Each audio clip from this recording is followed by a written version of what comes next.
Hi friends, ఈరోజు అయితే ఏం చేద్దాము, పులుసు అనే లోపల బెండకాయలు అనేది దొరికినాయి. నాకు బెండకాయ కారం పులుసు చేద్దామని ఫిక్స్ అయిపోయాను. 4 ఎర్రగడ్డలు, ఒక 4 టమాటాలు తీసుకున్నాను ఫ్రెండ్స్.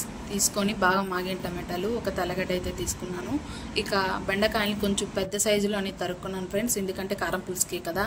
ఫ్రైకి అయితే మనం చిన్నగా తరుక్కోవాలి. ఇంకా బాండలు తీసుకొని ఒక 3-4 టేబుల్ స్పూన్ల ఆయిల్ పోసుకున్నాను ఫ్రెండ్స్. ఆయిల్ పోసుకున్న తర్వాత దాంట్లో అనేది నేను తరిగి పెట్టుకున్న బెండకాయలు అనేది వేసేసాను ఫ్రెండ్స్.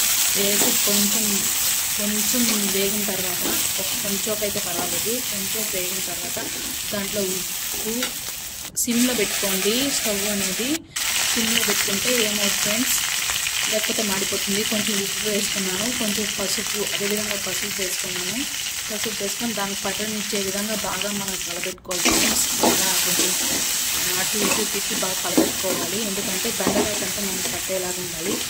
స్టవ్ మాత్రం సిమ్లోనే ఉండివ్వండి, ఎక్కువ మాత్రం పెట్టకండి ఫ్రెండ్స్, ఎందుకంటే అవి మాడిపోతే టేస్ట్ అనేది మాడిపోతుంది, చేదైపోతుంది ఫ్రెండ్స్. బాగా వేగిన తర్వాత అయితే దాన్ని తీసుకొని మనం పక్కన పెట్టుకోవాలి. ఇప్పుడైతే వేగలేదు, కొంచెం అట్టే మనం వేగనివ్వాలి. ఈ లోపల ఎర్రగడ్డలు అనేది కొంచెం లిమిట్గా తరుక్కున్నాను ఫ్రెండ్స్, అంటే అటు పెద్దవి కాకుండా చిన్నవి కాకుండా. టమాటాలు కూడా అలా తీసుకున్నాను. చూడండి, బెండకాయలు అయితే బాగా కొంచెం మెత్తబడిపోయినాయి. లిమిట్గా అయితే మళ్ళీ బాండలు తీసుకొని ఆయిల్ పోసుకొని పోపు దినుసులు, దానికి మెంతులు అనేది వేసుకున్నాను ఫ్రెండ్స్. ఇంకా మెంతులు వేసుకున్న తర్వాత ఎర్రగడ్డలు అనేది కొంచెం వేగనివ్వాలి. అంత లోపల మనం చింతపండు, నిమ్మ సైజు అంత చింతపండు తీసుకున్నాం ఫ్రెండ్స్. దాన్ని నానబెట్టుకుని ముందుగానే అయితే ఎర్రగడ్డ అనేది కొంచెం ఎర్రగా ఉండాలి ఫ్రెండ్స్, అప్పుడే తీసుకున్నాను.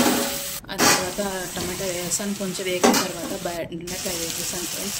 బెండకాయ కొంచెం వేగిన తర్వాత నీళ్ళు అనేది పోసుకోండి ఫ్రెండ్స్, ఎందుకంటే కొంచెం చింతపండు వేసినాక ముద్దగా అనేది వస్తుంది. కారం అనేది మనకు లిమిట్గా వేసుకోండి, మీకు తినేంత వేసుకోండి ఫ్రెండ్స్. కారం అనేది బాగా కొంచెం మగ్గనివ్వండి. తర్వాత నిమ్మకాయ సైజ్ అంతా మనం నానబెట్టుకున్న చింతపండు అయితే నీళ్ళు పోసేయండి ఫ్రెండ్స్, బాగా పిసికి పోసేయండి. మళ్ళీ అయితే కరివేపాకు వేసి నూనెపై తేలేట్టుగా వస్తే బెండకాయ పులుసు రెడీ అయిపోతుంది ఫ్రెండ్స్.